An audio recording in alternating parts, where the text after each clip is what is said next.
Le 16 octobre est le jour du jugement essentiel. Le jugement est un thème central dans la vie des personnes nées le 16 octobre. Ils sont souvent mis dans une position pour prendre des décisions, soit professionnellement ou personnellement.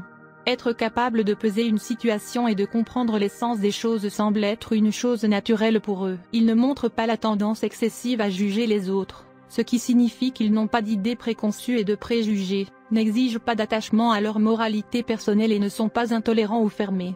Au contraire, ceux qui sont nés aujourd'hui sont généralement très libres et disponibles pour toutes sortes d'idées et de discussions. Juger les choses autour d'eux est plutôt une évaluation objective. Les autochtones du 16 octobre accordent une grande valeur au bon sens. Ils ont aussi un côté très imaginatif, à travers lequel ils voient la vie en termes surréalistes. La combinaison intéressante de réalisme et d'imagination est un élément distinct de la journée. Par exemple, pour marquer la vérité d'une situation, les autochtones du 16 octobre sont capables de faire de l'introspection, mais lorsqu'il s'agit d'exprimer leurs opinions, ils sont de fervents adeptes de l'utilisation de figures de discours, d'analogies et d'allégories. La plupart des personnes nées le 16 octobre ont tendance à vivre ce qu'elles pratiquent. Ainsi, leur système de croyance est important et leurs axiomes de base doivent être bien définis. Ils peuvent être très asymétriques quand ils rencontrent quelqu'un qui dit une chose et fait autre chose, ou utilise la religion comme armure pour leur faiblesse morale et la pauvreté de l'esprit. L'expression écrite ou verbale et la logique directe est le principal élément de carrière des autochtones du 16 octobre. Dans leur vie privée, les personnes nées aujourd'hui peuvent ne pas agir de façon rationnelle, en abordant un comportement plutôt étrange et même en agissant de manière impulsive. Beaucoup de personnes nées le 16 octobre sont prêtes à soutenir ou à condamner le système social dans lequel elles vivent. À cause de ce dernier point, ils peuvent sembler ingrats et irrespectueux. En fait, ils préfèrent critiquer la famille, l'entreprise, la ville, et ainsi de suite, plutôt que de laisser quelqu'un d'autre le faire.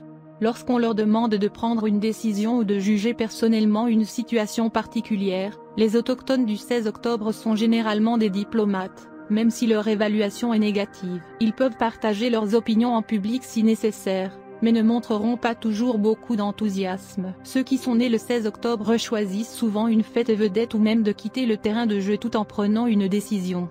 Ils détestent profondément être ennuyeux ou dérangeants lorsqu'ils envisagent un problème.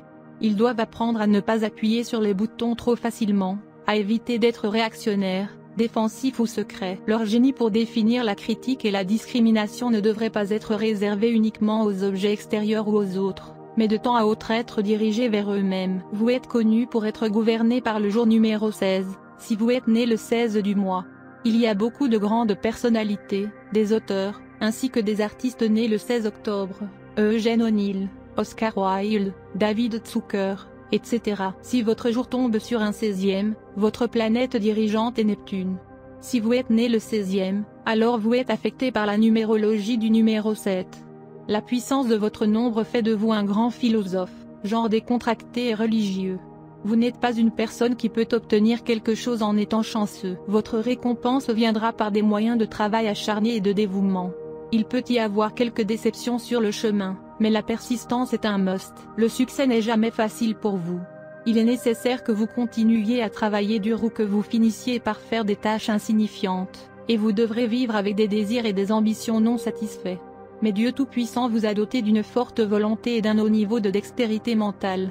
Vous aimez atteindre moins de sommets et vous êtes un bon disciple. Vous devez vous prémunir contre votre mauvaise humeur ou vous risquez de perdre votre amour et vos amis. Vous avez tendance à vivre seul et vous n'êtes pas très à l'aise dans les plaisirs matérialistes.